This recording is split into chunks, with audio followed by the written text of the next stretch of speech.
কাছের মানুষকে চেনা যায় মানুষের খারাপ সময়। আমরা মানুষের রূপ দেখেই প্রেমে পড়ি, কিন্তু মানুষের গুণই তার আসল পরিচয়। আজকের গল্পের লেখক মিঠু রায় চক্রবর্তী। তাহলে চলুন গল্পটা শুরু করা যাক। আমাকে 1,500 টাকা দাও রাহুল, নতুন একটা ড্রেস কিনবো। সামনের শনিবার তোমাদের অফিসের পিকনিক আছে না, ওখানে পড়ে যাব। রাত্রে নাইট ক্রিমটা মুখে ঘষতে ঘষতে বলে বিপাশা। বিছানায় বসে স্মার্টফোনের মধ্যে ডুবে থাকা রাহুল অবাক হয়ে তার দিকে তাকায়। আবার টাকার দরকার তোমার? এই 1 সপ্তাহ আগেই তো 2,000 টাকা দিলাম। আবার নতুন ড্রেস কিনবে? কেন, তোমার তো এত ড্রেস আছে, নতুন নতুন sari, salwar, skirt, long frock, gown, lehenga, jeans top, এতেই তো দুটো আলমারি পুরো ঠাসা। এর মধ্যেই যে কোনো একটা পরে নেবে। সামান্য একদিনের অফিস পিকনিকের জন্য নতুন ড্রেসের কি প্রয়োজন শোনা? যা বোঝো না তা নিয়ে কেন কথা বলতে যাও বলো তো? আলমারিতে যে ড্রেসগুলো আছে তা সব পুরনো। বিভিন্ন সময়ে পুজো পার্বণে তোমার কলিগদের বাড়ির অনুষ্ঠানে পড়ে গেছি। তোমার বন্ধুর বউরা সবাই ওগুলো দেখেছে। ওসব আর পরতে পারবো না আমি। পুরনো ড্রেস পরে গেলে ওরা ঠিক প্রশ্ন করবে, এটা তুমি বাবাইয়ের বার্থডেতে পরে এসছিলে না? এটা তুমি অমুক অনুষ্ঠানে পড়েছিলে না বিপাশা? যা শকুনের নজর তোমার কলিগদের বউগুলোর, বাপ রে বাপ! পিকনিক করতে তো নয়, সবাই অপরের শাড়ি, গয়না, পোশাক পরিচ্ছদ দেখতে আসে যেন। রাহুল একটু তোষামোদের সুরে বলল, ওদের কথা বাদ দাও বিপাশা। তুমি কি ওদের মতো? তুমি যে কোনো ড্রেস পরো না কেন, সব সময় তোমাকেই দ্য বেস্ট লাগে। আমি তো আমার সুন্দরী বউটার দিক থেকে চোখ ফেরাতেই পারি না। আর আমার সব বন্ধুরাও তোমার দিকে মুগ্ধ চোখে তাকিয়ে থাকে। তোমার কত প্রশংসা করে বলো তো? রাহুলের কথা শুনে বিপাশা মনে মনে ভাবে, সেটা কি আর আমি বুঝি না? আমি যেখানেই যাই না কেন, পুরুষরা যে আমার দিকে মুগ্ধ দৃষ্টিতে তাকায়, বারবার চোরা চাহনি দেয়, সেটা আমি ভালোই উপভোগ করি রাহুল। আর সেজন্যই তো একটু সময় নিয়ে সাজগোজ করি, ধৈর্য ধরে পছন্দ মতো পোশাক গয়না পরে যায়। সমস্ত পার্টির মধ্যমণি তো আমিই থাকি। আর সেই জন্যই তো উপস্থিত সব মহিলারা আমাকে হিংসা করে, ঈর্ষা করে। বিপাশাকে চুপ করে থাকতে দেখে রাহুল বলে, এবারের পিকনিকটাতে স্বয়ং বিডিও সাহেব ওনার স্ত্রীকে নিয়ে উপস্থিত থাকবেন, কথা দিয়েছেন। এবার একটা ভালো শাড়ি পরে পিকনিকে যাবে বিপাশা। ওয়েস্টার্ন ড্রেস পরো না প্লিজ। বিরক্তিতে ভুরু কুঁচকে যায় বিপাশার। কেন, তোমাদের বিডিও স্যার কি বলে দিয়েছেন তোমাদের অফিসের মহিলা স্টাফরা, অফিসারদের স্ত্রীরা কি পরে পিকনিকে যাবে? না না, তা কেন, স্যার কেন এসব বলবেন? আসলে আমাদের বিডিও স্যার অতি অমায়িক ভদ্রলোক। অফিসে জয়েন করেই অফিসে নতুন প্রাণের সঞ্চয় করেছেন তিনি। আমাদের সঙ্গে ওনার সম্পর্ক অফিসিয়ালি কম পারিবারিক বেশি। উনি অত্যন্ত সহজ সরল ও প্রাণবন্ত মানুষ। এত বড় পোস্টে আছেন তবু কোনো অহংকারের লেশ মাত্র নেই। অফিসের সবাইকে দিদি, দাদা, ভাই, বোন, মাসিমা ইত্যাদি বলে সম্বোধন করেন। শুনেছি উনি গ্রামের এক মধ্যবিত্ত পরিবারের ছেলে। শুধুমাত্র মেধার জোরে আজ এত বড় চাকরিটা পেয়েছেন। আমরা পিকনিকে নেমন্তন্ন করতেই সানন্দে তা গ্রহণ করেন। আবার নিজের থেকেই বললেন যে পিকনিকের দিন ওনার স্ত্রীকেও সঙ্গে আনবেন। শুনেছি ওনার স্ত্রী কোনো এক বিশ্ববিদ্যালয়ের শিক্ষিকা। বাহ বাহ, নতুন বিডিও স্যারের এত প্রশংসা। আচ্ছা, পিকনিকের দিন দেখা যাবে তোমাদের স্যারকে। কিন্তু তোমাদের স্যার ম্যাডামের জন্য আমি শাড়ি পরতে পারবো না, বুঝলে রাহুল? পিকনিক মানেই সারাদিনের প্রোগ্রাম। সারাদিন ওই 12 হাতের শাড়ি পরে থাকা আমার পক্ষে সম্ভব নয়। আমি গাউন পরেই যাব, সে তুমি যতই বারণ করো না কেন। আর ওই 5,000 টাকাটা আমার লাগবে জান। শ্বেতাজ ক্রিয়েশনে নতুন একটা কালো রঙের গ্রাউন্ড দেখেছি, ওটা বুকও করে রেখেছি। এখন শুধু পেমেন্ট দিয়ে নেওয়াটা বাকি আছে। শুনতে পাচ্ছ তুমি? ফোন রেখে ততক্ষণে শুয়ে পড়েছে রাহুল। কোলাঘাট পেরিয়ে রূপনারায়ণের তীরে পিকনিক করার মতো ঘিরে জায়গার ব্যবস্থা করা হয়েছে রাহুলদের অফিস থেকে।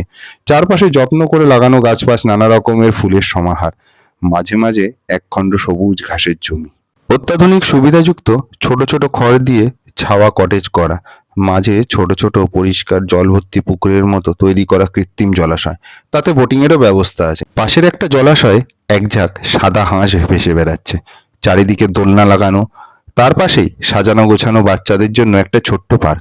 বাচ্চাদের খেলনার রকমারি উপাদানে ভর্তি সেটা। এক কথায় জোর করে একটা ছোটখাটো গ্রামের পরিবেশ ফুটিয়ে তোলার আপ্রাণ চেষ্টা করা হয়েছে। মাঝে মাঝে নারকেল, সুপারি, দেবদারু, ঝাউ গাছ লাগানো। একটু দূরে নদী দেখা যাচ্ছে। খুব সুন্দর মনোরম পরিবেশ। এখানেই রাহুলদের পিকনিকটা হচ্ছে। ডিসেম্বরের মাঝামাঝি সময় চলছে।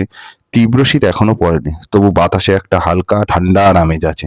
বিপাশা কালো রঙের গাউনটা পরে খুব সুন্দরভাবে সেজে এসেছে। সাথে মানানসই জুয়েলারি, হালকা মেকআপ ও কালো ব্র্যান্ডের রোদ চশমা। কিন্তু পিকনিকে এসেই তার ভীষণ মুড অফ হয়ে গেছে।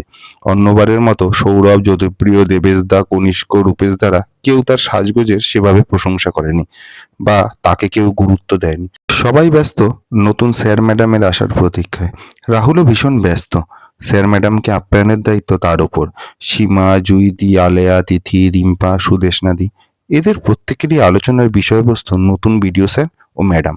আসলে বিডিও অফিসের স্টাফদের বাৎসরিক এই পিকনিকে কখনো ভূতপূর্ব কোনো বিডিও সাহেব উপস্থিত থাকেননি। এবারে প্রথা ভেঙে নতুন বিডিও সাহেব কলিগদের সাথে পিকনিকে যোগ দিচ্ছেন। তাই তাকে খুশি করার, তার পছন্দ মতো সব কিছু করার জন্য সবাই ব্যতিব্যস্ত। দেবেশদা ব্যস্ত সমস্ত হয়ে মহিলাদের দিকে এসে বললেন, তোমরা প্রথমেই ম্যাডামের হাতে গোলাপের তোড়াটা দেবে, তারপর স্যার ম্যাডামের জন্য আনা স্পেশাল শরবত ও পরে মিষ্টি তোমরাই ওনাদের পরিবেশন করবে। হাসি মুখে ম্যাডামকে একটু সঙ্গ দেবে, দেখো যেন ওনাদের কোনো অসম্মান না হয়। এসব দেখে শুনে পুরো গা পিত্তি জ্বলে যাচ্ছে বিপাশা। আজ সব মহিলারা হয়তো তাদের স্বামীদের কথা মতো অথবা নিজেদের পছন্দ মতো কে জানে, কিন্তু সবাই শাড়ি পরে এসেছে, শুধুমাত্র সেই গাউন পরেছে। এতে বেশ বিরক্ত লাগছে তার। অন্যবার সবাই gown, long frock, anarkali salwar, jeans top পরেই আসতো। তারপর পিকনিকের ফাঁকে তাদের নাচ, গান, দেদার মস্তি চলতো। আর এইবার যেন সবাই তাকে ব্যঙ্গ করতেই একযোগে শাড়ি পরেছে। রাহুলও যে স্পষ্টতই তার প্রতি বিরক্ত, অসন্তুষ্ট, তা হাবেভাবেই বুঝিয়ে দিচ্ছে। একদম ভালো লাগছে না বিপাশা। সবকিছুর যেন তারটাই কেটে গেছে। হঠাৎ সেশনে সবাই বলাবলি করছে, বিডিও সাহেব এসে গেছেন, বিডিও সাহেব এসে গেছেন। দ্রুত দেবেশদা নিজের স্ত্রীকে বলে, জুই তুমি ওনাদের শরবত রেডি করো ও জলখাবারের দিকটা দেখো। ও আর গোলাপের তোড়াটা বিপাশা তুমি ম্যাডামের হাতে দেবে। একটা কালো হুন্ডাই গাড়ি থেকে নামে মনামি ও রিতম। হাওড়ার নিমপুর ব্লকের বিডিও রিতম চৌধুরী ও তার স্ত্রী মনামি চৌধুরী। অফিসের সবাই প্রচন্ড ব্যস্ত। রাহুল শশব্যস্ত হয়ে রিতমের হাত থেকে গাড়ির চাবিটা নিয়ে নিজেই ড্রাইভ করে পার্কিং এরিয়ার দিকে চলে গেল। সবার দিকে তাকিয়ে রিতম ও মনামি স্মিত হাসছে। আলাপচারিতা, নমস্কার প্রতি নমস্কারে পাড়া চলছে। সবার মাঝে থেকেও বিপাশা পুরো স্থির হয়ে স্ট্যাচুর মতো দাঁড়িয়ে আছে। তার সম্বিত ফেরে জুইদির ধাক্কায় কোনো রকমে পুতুলের মতো হেঁটে গোলাপের তোড়াটা মনামির হাতে ধরিয়ে অস্ফুটে বলে, ওয়েলকাম ম্যাডাম, ওয়েলকাম স্যার।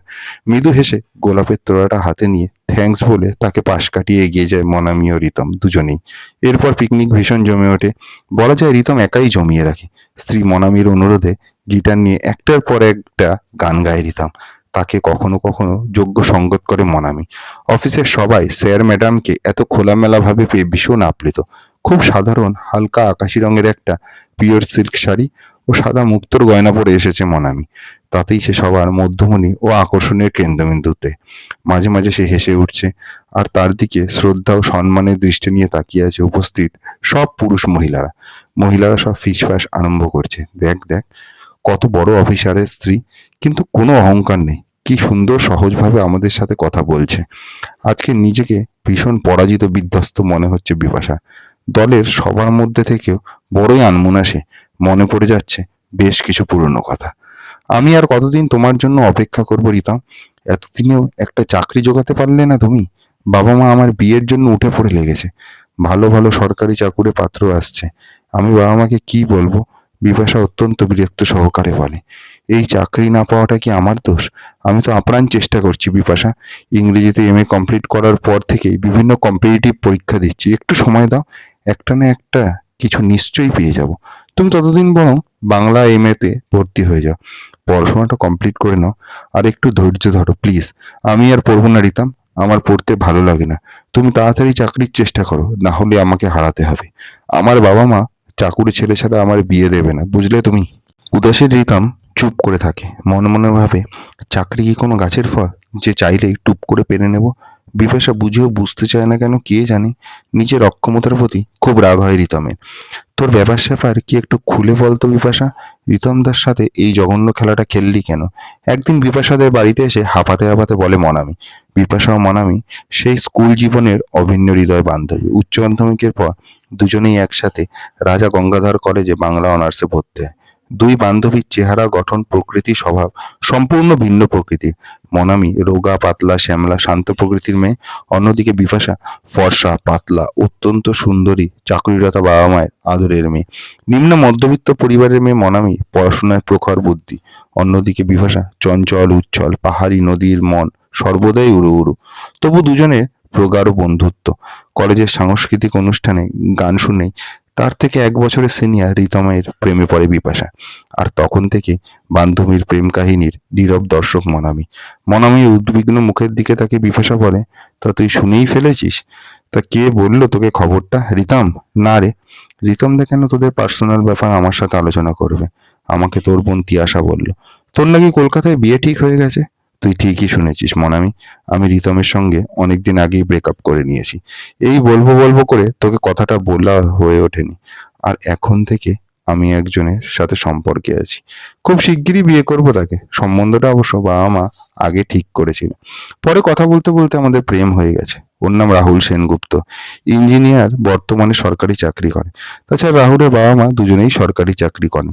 কলকাতায় নিজেদের বড় দোতলা বাড়ি, বাড়িতে নিজেদের গাড়ি আছে। রাহুল ওর বাবা মায়ের একটিমাত্রই ছেলে। একমাত্র বিবাহিত বোন পুনেতে থাকে। ছোট্ট নির্ঝঞ্ঝাট পরিবার, আর কি চাই বল। সামনের ফাল্গুন মাসে বিয়ের দিন ঠিক হয়ে গেছে। বিস্মিত মুখে মনামি বলে, আর রিতম দা? রাহুলের সঙ্গে রিতমের কি তুলনা হয় বল। রিতম এখনো কাঠ বেকার, এতদিনও একটা সরকারি চাকরি জোটাতে পারলো না। তাছাড়া ওই তো বাড়ির অবস্থা, অসুস্থ বাবা, রোগ ও জর্জরিত মা, আর আইবুড়ো বোন। এই অবস্থায় আমার রিতমকে বিয়ে করার প্রশ্নই আসে না। আর কোনো মতে রিতম যদি একটা কেরানির চাকরিও পায়, তাহলে নিজের পায়ে দাঁড়াতে আর পারিবারিক দায় দায়িত্ব মেটাতেই ওর যা উপার্জন করবে তার সবটাই চলে যাবে। আলাদা করে আমাকে দেওয়ার মতো কিছু থাকবে না ওর কাছে। আর তাছাড়া রিতমের এই বাড়িতে গিয়ে ওর বাবা মায়ের সাথে আমার থাকা একেবারেই অসম্ভব। তাই সব দিক বিবেচনা করে এই সিদ্ধান্ত নিয়েছি। অবাক বিস্ময়ে মনামি বলে, তাহলে এতদিন যে রিতমদাকে ভালোবাসলি, ওর সাথে একসাথে ঘুরলি, এগুলি কি সব অভিনয় ছিল? রিতমদাকে জেনে, ওর পারিবারিক অবস্থা জেনে বুঝেই তো ভালোবেসেছিলি নাকি? সবটাই তোর ছেলে খেলা ছিল, লোক দেখানো ছিল। না রে, রিতমকে আমি সত্যিই ভালোবেসেছিলাম। আসলে কি ভেবেছিলাম বলতো? সেই মাধ্যমিক থেকেই রিতমের চোখ ধাঁধানো রেজাল্ট। কলেজ, বিশ্ববিদ্যালয় সব জায়গাতে ইংরেজিতে ফার্স্ট ক্লাস পেয়েছি। তাহলে কোনো বড়সড় চাকরি নিজের পক্ষে, বিদ্যালয় শিক্ষকতার চাকরিও অনায়াসে জুটিয়ে নেবে। তাহলে তাতে আমার বাবা মায়ের আর কোনো আপত্তি থাকবে না। আর আমার ভবিষ্যৎ জীবনটাও ভালোভাবে কেটে যাবে। কিন্তু এত ভালো রেজাল্ট করে কি হলো বলতো? নিজের দায়িত্বই নিতে পারছে না রিতা। আর আমার দায়িত্ব কি নেবে? একটা ছেলে, যে তার প্রেমিক, যে একটা সরকারি চাকরি পাচ্ছে না বলে তুই তার হাতটা ছেড়ে দিবি? এ কেমন প্রেম তোর বিপাশা? তুই সত্যি রিকমদাকে ভালোবাসিস, নাকি তার সরকারি চাকরিকে? ভালোবাসার সঙ্গে সরকারি চাকরি পাওয়ার কি সম্পর্ক? যে কোনো একটা চাকরি পেলেই তো হয়ে যাবে। B practical Monami. জীবনে ভালোভাবে বাঁচতে গেলে টাকা আগে প্রয়োজন। শুধু প্রেম ভালোবাসা দিয়ে জীবন কাটানো যায় না। আমি আমার বাবা মার কাছে যেভাবে আদরে প্রাচুর্যে মানুষ, রিতম কখনো আমাকে সেভাবে রাখতে পারবে না। রিতমের থেকে রাহুল অনেক যোগ্য। ওকে বিয়ে করলে আমি সুখে থাকবো মনামি। তুই এত স্বার্থপর আমি আজ জানলাম বিপাশা। ঘৃণা হচ্ছে তোকে নিজের বেস্ট ফ্রেন্ড ভাবতে। রিতমদার মতো মেধাবী, ভালো মনের একটা ছেলের মনটা ভেঙে গুঁড়িয়ে দিতে তোর একটু বিবেকে বাঁধলো না? তুই ভীষণ নোংরা মনের মানুষ বিপাশা। এই তোর মতো মেয়েদের জন্যই প্রেম ভালোবাসা শব্দটা থেকে অনেকের বিশ্বাস উঠে যায়, জানিস তো? এ পৃথিবীতে বিনা কারণে কারো মন ভাঙা, এটাও ভীষণ বড় একটা পাপ। এতে সেই মানুষটা চরম মানসিক বিপর্যয়ের শিকার হয়। মনামির কথা শুনে ভ্রু কুঁচকে বিপাশা বলছিল, বাবা, তোর এত দরদ রিতমের প্রতি? রিতমদা করতে করতে তুই ওর প্রেমে পড়ে গেছিস নাকি? যদি সেটা হয়, তাহলে বেস্ট অফ লাক মনামি। রিতমকে আর মানসিক অবসাদের শিকার হতে হবে না। তুই তো প্রেম ভালোবাসা দিয়ে রিতমকে আগলে রাখিস। অবশ্য রিতম যদি তোকে ভালোবাসে, সবসময় তো আমার সাথেই থাকতিস। রিতম কি কখনো তোর দিকে তাকিয়ে দেখেছে? আর দেখবেই বা কেন? তোর যা রূপের ছিরি, কখনো দেখেছিস আমার পাশে তোকে কেমন দেখায়? যাকগে, এখন শোন, আমার বিয়ের 2 দিন আগের থেকে তোকে আসতে হবে, কিন্তু যতই হোক তুই আমার বেস্ট ফ্রেন্ড বলে কথা। ধন্যবাদ রে, আমাকে চোখে আঙুল দিয়ে নিজের অবস্থানটা বুঝিয়ে দেওয়ার জন্য। তবে কি জানিস, আমি দেখতে যতই খারাপ হই না কেন, আমার ভেতরের মনটা ভীষণ সুন্দর। অন্তত তোর মতো সুবিধাবাদী তো একেবারেই নয়। আর রইলো তোর বিয়ের নেমন্তন্ন খাওয়া, সরি রে বিপাশা, তোর বিয়েতে এসে আনন্দ করা আমার পক্ষে সম্ভব হবে না। সত্যিটা তোকে সরাসরিই বলে দিই, এই মুহূর্ত থেকে তোকে আর আমি আমার বান্ধবী বলে স্বীকার করি না। তোর নিচু মানসিকতার সঙ্গে আমার মানসিকতা কিছুতেই মিলবে না। ক্ষমা করিস আমায়। তবে তোকে একটা শেষ কথা বলে যাই, আজ রিতম দার সাথে যেটা করলি, আগামীকাল তোর স্বামী রাহুলের সাথে সেটা করিস না। যাকে বিয়ে করছিস তাকে অন্তত ঠকাস না। বিয়ে করে সুখে থাকিস ভাই। তোকে বিবাহিত জীবনের অনেক শুভকামনা জানায়। তারপর আর বিপাশার বিয়েতে আসেনি মনামি, আর রিতমের কোনো খবর রাখেনি সে। রাহুলের সঙ্গে বিবাহর পরবর্তী জীবন স্বপ্নের মতো কেটেছে তার। জাঁকজমক করে বিয়ে, কাশ্মীরে হানিমুন, পরে রাহুলের সঙ্গে তার চাকরি সূত্রে জলপাইগুড়িতে চলে যায় বিপাশা। 5 বছর সেখানে থাকার পর এই বছর 2 হাওড়ার নিমপুরাতে ট্রান্সফার নিয়ে রাহুলের সঙ্গে সে এসেছে। এখন নিমপুরাতেই ভাড়া বাড়ি নিয়ে থাকে তারা। শনি রবিবার তাকে নিয়ে কলকাতায় নিজেদের বাড়িতে চলে যায় রাহুল। রাহুলের সঙ্গে বিবাহিত জীবন বেশ ভালোই কাটছে তার। প্রতি বছর একবার করে বাইরে ঘুরতে বেড়ানো, দেদার শপিং, ইচ্ছামতো স্বাধীন জীবন, টাকা পয়সার অভাব নেই রাহুলের। তবে ইদানিং তার প্রতি প্রেমে একটু ভাটা এসেছে। এখন মাঝে মাঝে রেগে ওঠে। বেশ কিছুদিন ধরেই একটা সন্তান চাইছে রাহুল, কিন্তু সে নিজে এ ব্যাপারে ভীষণ উদাসীন। এত কম বয়সে সন্তানের দায়িত্ব নিতে রাজি নয়। ইদানিং নিজেদের মধ্যে টুকটাক ভুল বুঝাবুঝি আরম্ভ হয়ে গেছে। এই যেমন আজ রাহুল তাকে সম্পূর্ণ ইগনোর করে মুগ্ধ হয়ে মনামির দিকে তাকিয়ে আছে। মনামি তখন চোখ বন্ধ করে একটা রবীন্দ্রসঙ্গীত গাইছে। মুগ্ধ চোখে তার দিকে তাকিয়ে গিটার বাজাচ্ছে রিতম। দুজনের চোখে মুখেই ভালোবাসার পরিতৃপ্তির ছাপ দেখে অন্তরটা জ্বলে যায় বিপাশার। মনে মনে ভাবে, মনামির যে পেটে পেতে এত জিলাপির প্যাচ ছিল তা আগে বুঝতাম না। ঠিক রিতমটার সাথে ঝুলে গেছে। এখন তো ভীষণ ভালো চাকরি পেয়ে গেছে রিতম, তাই সুযোগ বুঝে তার গলায় ঝুলে পড়েছে।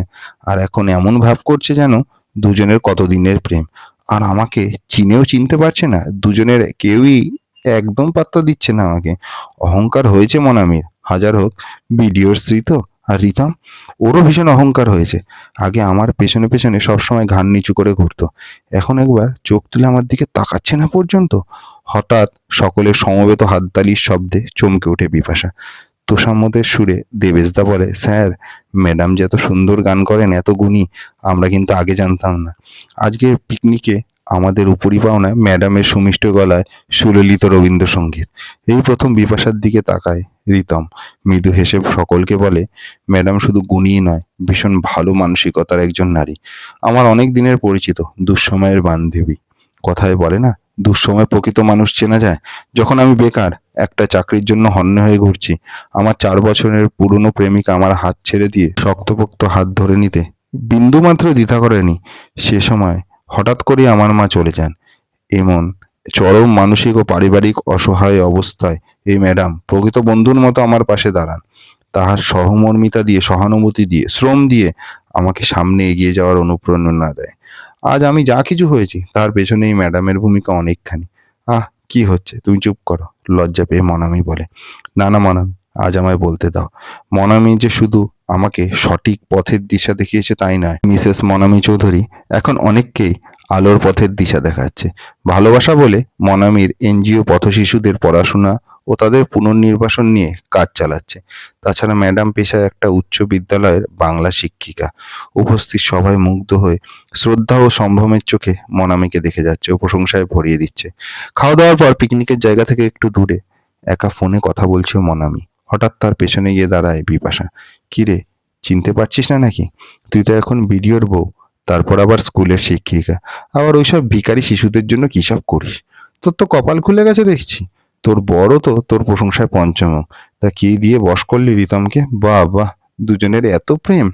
মৃদু হেসে মনামি বলে, তুই কিন্তু একই আছিস বিপাশা, একটুও পাল্টাসনি। তোর মানসিকতাটা একই রকম নিচু রয়ে গেল। রাস্তার অনাথ বাচ্চাদের ভিখারি বলছিস? সত্যি তুই পারিস। আর শোন, এখন যেন ভুলেও রিতম রিতম বলিস না, স্যার বলবি। তোর বর রাহুল এখন রিতমের নিচের পোস্টে কাজ করে।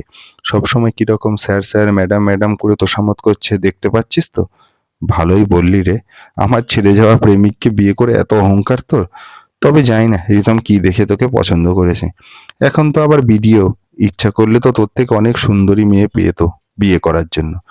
মনামিকে ডাকতে এসে বিপাশার কথাগুলো শুনে ফেলে রিতম।